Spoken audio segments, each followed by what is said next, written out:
নমস্কার বন্ধুরা, আমি জ্যোতিষাচার্য চন্দ্রানী ভট্টাচার্য। আগামী 27শে জুন অর্থাৎ 12ই আষাঢ় শুক্রবার দিনকে একটি বিশেষ দিন। সেই দিনটা রথযাত্রা। এই দিনটাতে আপনি যদি আপনার কোনো মনস্কামনা পূর্ণ করতে চান তাহলে পরে অবশ্যই এই উপায়টিকে করুন। এই উপায়টি আপনার মনস্কামনা পূর্ণ করতে অবশ্যই সাহায্য করবে।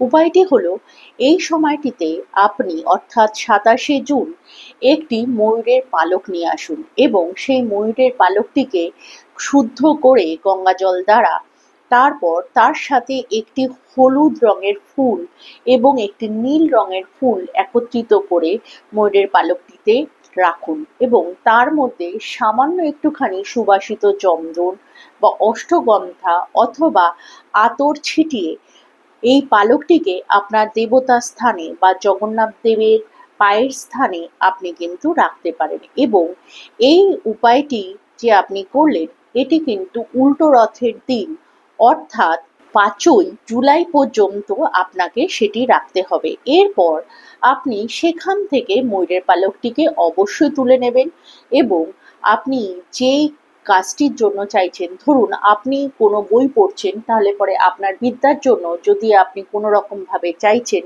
আপনার জ্ঞান বৃদ্ধি হোক, তাহলে অবশ্যই আপনি আপনার বইয়ের ভাঁজে রাখতে পারেন।